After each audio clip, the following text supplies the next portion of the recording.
اینکه گفتی مثلا چرا مثلا کردا به نژاد و اصالت اینا زیاد حساس هستن، اینو بهت بگم. من اسمم کرد نژاده. خب بعد از انقلاب هر جایی میرفتم، تو مدرسه، هر جایی، برای هر استخدامی، هر جایی شرکت میکردم، همیشه این اسم دردسر بود. خب و حتی آخرین باری که توی اداره کار میکردم 3 ماه استخدام بودم و استخدام آزمایشی مصاحبه کردن، با هم مصاحبه نهایی رو کردن، گفتن اه، یکی این که باید 2 تا چیز ازت میخوان و میتونی تو این اداره بمونی، استعدادش رو داری. من کارهای هنری میکردم. اول اینکه اسمت عوض کنی، دوم گفتم یه اسم مثلا آبرودار، با شخصیت، مثلا که جامعه ببین چه تهمتی به آدم میزن. و بعدم مذهب تو عوض کنی، چون شما باید رفت آمد حوزه علمیه قوم اینا رو بکنی و با مثلا طلاب و نمیدونم روحانیون نشست و برخاست میکنی. و من این دوتا رو که قبول نکردم دیگه اخراجم کردن. اینه که آدمو از چیزایی که وقتی که آدمو محدود میکنی، این آدم بیشتر به اون موضوع علاقه من میشه و حتی آها. بعضی وقتا تندروی هم میکنه. ولی شما بیا آزادی بهش بده، دیگه اون موقع این حس، این که من کردم با شما فرق دارم، این حس کمتر برجسته میشه و اون موقع یه حس کاملا هموطن بودن و حس ایرانی بودن گر میکنه تا اینکه. ولی خب محدود میکنی، شما میکشی، میزنی، اخراج میکنی، هیچ حقی بهش نمیدی، طبیعیه دیگه. منم این حساب تو من رشد میکنه. حالا یه درسته، چه خوب سوال. شد راجع به این مسئله حرف زدیم، چون برای من سوال بود. اتفاقا همین بحث رو با خیلیا داشتم که میگن کردا تجزیه طلب، بعد نمیدونم اینطوری ان اونطوری ان، یا مثلا حتی جنوب شرقی ایران زاهدان، اونا رو هم همین تهمت ها رو بهشون میزنن. و من با خودم فکر میکنم و با این آدم ها این حرف رو میزنم که اگر شما به زبونی که میتونی حرف بزنی از وقتی به دنیا میای اجازه نداشته باشی بری مدرسه، اگر اون اسمی که میخوای انتخاب کنی برای خودت نتونی توی ثبت احوال بذاری و خیلی خیلی از حقوق دیگر رو ازش محروم باشی به واسطه چیزی که هستی، به واسطه یه جبری که اینجا به دنیا اومدی که دست خودت نبوده، خب تو چه عکس العملی نشون میدی؟ یعنی خیلی هم واقعا یه سری حقوق اولیه رو وقتی از یه نفر آدم میگیره نمیتونه انتظار داشته باشه که رفتار عادی نشون بده. مثلا من وقتی که یادم وقتی که مدرسه میرفتم، گرچه من تو روستای خودمون بهترین دانش آموز مدرسه بودم، خب ولی با این حال باور میکنی 3 سال بود من مدرسه میرفتم. یه روزی من میخواستم همراه معلممون برم. معلمون هر روز از شهر میومد و بعد من باید غذا برای بابام میبردم سر مزرعه و اون مسیر سگ داشتن، سگ گله و اینا، و میترسیدم. گفتم فرصت با معلممون برم که دیگه سگا منو نگیرن، گاز نگیرن. بعد 1 ساعت که سر کلاس بودیم داشتم به این فکر میکردم من به معلمم چی بگم که بهش بگم منو با خودش ببره. اصلا این 3 سال بود من درس میخوندم و به زبان فارسی بلد نبودم بگم آقای معلم منتظر باش، من میرم 2 دقیقه غذا رو، اون کل پشتی رو برمیدارم تو خونه میارم و با هم میریم. هی فقط ببین چی یاد گرفته بودم. 3 سال من مدرسه رفته بودم، به معلمم گفتم آقا معلم. گفت چیه؟ گفتم بیست من میام. یعنی کلمه منتظر باش، خواهشن اینجا باش، خواهشن من میرم، بلد نبودم. گفتم بیست من. بعد معلمه هم شنید و دیگه نیستاد دیگه، اصلا شاید هم متوجه نشد چی میگم. اومدم دیدم معلمم رفته، در حالی که خیلی منو دوست داشت این معلمم و خیلی منم ناامید شدم، دلسر شدم که چرا این معلم به حرف من گوش نکرد. بعدا بزرگ شدم دیدم من اصلا بلد نبودم بهش بگم.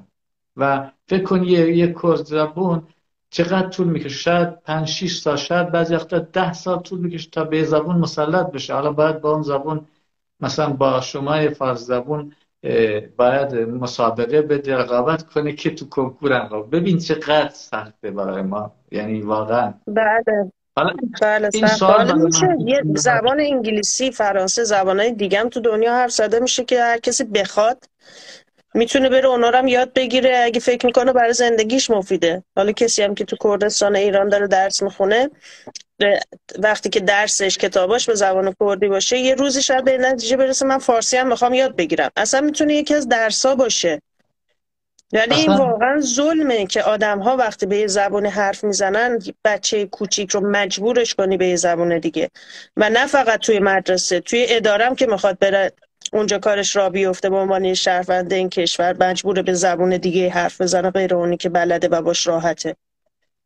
اصلا من اینجا تو فنلاند وقتی که پسر دوم متولد شد و اسم زاگرس رو براش انتخاب کردم، رفتم سفارت فنلاند، بهم گفت که نمیشه آقا، این اسم چیه؟ ما یه دفترچه‌ای داریم، یه کتابچه بهم دادن، گفت اسم تو از اینا انتخاب کن. نمیدونم سفارت ایران توی فنلاند. بله، اسم، عذر میخوام، اسامی مثل محمد تقی و محمد رضا و علی نقی و نمیدونم ابوالفضل و نازنین، اینجور اسامی بود. و بعد من گفتم که اصلا من، مگه زاگرس چه مشکلی داره؟ زاگرس یه زاگرس کوه، یه رشته کوه تو ایران. بعد چه مشکلی داره؟ میگفت آقا نمیشه. بعد خب دعوا کردیم و من که همیشه عادتم این بوده که تسلیم نمیشم، دیگه تسلیم نشدم و آخرش من موفق شدم، ولی کلی با درد سر، کلی با درد سر. بعد المیرا جون، یه سوالی هم همیشه برای من پیش میاد. من خب طبیعتا میگم کردم، مشکل اقلیتی با من دارن، مشکل زبانی با من داره جمهوری اسلامی، و سنی هم مشکل دینی و مذهبی با من داره. مرزنشینم میگه شما مثلا عقب افتاده این، لایق نیستین، شما اصلا بلد نیستین، فرهنگتون عقب مونده، عقب افتاده است. همه این مشکلات با حکومت مرکزی دارم و اینا منو وادار میکنه با حکومت جمهوری اسلامی بجنگم. ولی شما که هم شیعه هستین، هم پایتخت نشین هستین، زبان مادریتون تدریس میشه، دولت خودتونه، شما چه مشکلی با این حکومت دارین؟ شما خود که درد ماها رو ندارین، شما پایتخت نشین ها، مرکز نشین ها، فارس زبون ها، شما که دارین کیف و حال عشق خودتون رو میکنین، هیچ جای محدودیتی ندارین، شما چرا؟ خب من فکر کنم که پیش‌فرضتون غلط بود که هیچ محدودیتی نداریم. چون وقتی یه حکومت توتالیتر تمامیت خواه وجود داره، هر کسی، هر گروهی رو حقش رو محدود میکنه و ضایع میکنه غیر از اون کسایی که تاییدش میکنن و پیرو نظرشن. یعنی همینی که جمهوری اسلامی میگه درسته. فکر میکنم اونا هم هستن که الان راضیان و میخوان که باشه جمهوری اسلامی. این مثالی که راجع به زبان و مدرسه زدیم، این مسئله دوگانه زیستن به واسطه چیزی که هستیم. یعنی یک نفر تو کردستان به دنیا میاد و تحت تاثیر جبر جغرافیایی میره اونجا مدرسه و بهش میگن حق نداری زبانی که بلدی و باش درس یاد بگیری. عین همین مسئله رو من به عنوان یه زن تو ایران داشتم. یعنی من حق نداشتم بدون روسری که عقیدم نیست از خونه برم بیرون، و منم یه شخصیت دوگانه داشتم. منم وقتی مدرسه میرفتم باید پوشش میپوشیدم، انتخاب میکرد، مجبور بودم بپوشم که انتخاب من نبود. و به عنوان یه زن خیلی از حقوق من ضایع شده تو ایران، فارغ از اینکه کجا زندگی میکنم. خیلی از زنان تو ایران حقوقشون ضایع شده و خیلی از زنان حتی جونشون از دست دادن بدون اینکه کسی مجازاتی بشه. مثل اون مسئله‌ای که داشتیم که یه پدری سر بچهش و سر دخترش رو برید و در نهایت هم آب از آب تکون نخورد.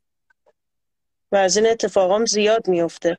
من مثلا به عنوان یه زن اگه ازدواج کرده بودم بدون اجازه شوهرم نمیتونستم از کشور خارج شم. خوب شد یادم افتاد، یادم گفتین که میخواستی یه حرفی رو به این سفیر ایران در فنلاند بزنی. اون حرف چی بود؟ ربط داشت به این موضوع؟ دقیقاً ربط داشت. اون روزی که ما جلوی سفارت ایران تو فنلاند جمع شده بودیم، من دوست داشتم که اگر احیانا سفیری کسی رو دیدیم یه سوال ساده بپرسم. چون خانم سفیر ایران توی فنلاند توی جلسه شورای حقوق بشر که میخواستن تصمیم بگیرن ایران رو اخراج بکنن، قطعنامه تصویب کنن علیه ایران، یه سخنرانی کرد و اونجا نگران حقوق زنان آلمان بود. من میخواستم اون روز جلوی سفارت ازش بپرسم که اگر شوهرش بهش اجازه نمیداد که از کشور خارج بشه، آیا اصلا امکان اینو داشت که بره اونجا این حرفا رو بزنه؟ آیا اصلا امکان اینو داشت که همچین شغلی داشته باشه؟ نه. قطعا کما نه. اینکه بازیکن فوتبال یا فوتسال، یه بازیکنی زن که خیلی هم تاثیرگذار بود تو تیم ملی که بود، شوهرش بهش اجازه خروج از کشور نداد و هیچ کس نتونست هیچ کاری بکنه. خب این چیزی شبیه بردهداریه واقعا. حالا یه زمانی بردهداری این بود که بر اساس نژاد و رنگ پوست یه عده برده بودن، الان بر اساس جنسیت، یعنی دقیقاً آپارتاید جنسی تو ایران. از با این حساب که میگین اصلا واقعا این که میگن درد مشترک، ما هممون درد مشترک داریم، یعنی هممون درد داریم.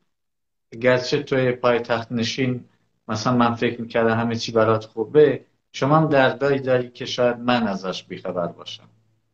دقیقاً. دقیقاً. و در نهایت مسئله معاش و مسئله فسادی که تو ایران وجود داره همه ما رو داره تحت تاثیر قرار میده. از نظر مسائل اقتصادی و معیشتی، من غیر از این عده‌ای که مقرب درگاهن بعید میدونم کسی الان طبقه متوسط نابود شد تو ایران تا یکی دو دهه گذشته. یعنی آدما نه تنها از آزادی هاشون محرومن، بلکه حتی نمیتونن یک معاش شرافتمندانه و زندگی راحت داشته باشن. نمیگم مرفه زندگی کنن، یه حد اقلایی. یعنی نگران مسکنشون نباشن، نگران خوراکشون نباشن، نگران بیماری اگه دارن نباشن، با یه شغلی که دارن. چیزی که ما الان داریم تو فنلاند تجربه میکنیم دیگه. مگه اینجا چیکار میکنن؟ مگه اینجا نفت دارن؟ بینندگان عزیز، من دارم با خانم المیرا، یکی از دانشجویان دکترای رشته فیزیک در فنلاند صحبت میکنم که با هم همشهری هستیم. من کرد زبان و ایشون هم فارس زبان، اما یه چیزی ما رو به هم گره زده، اونم ایرانی بودن و انقلاب ژیناست.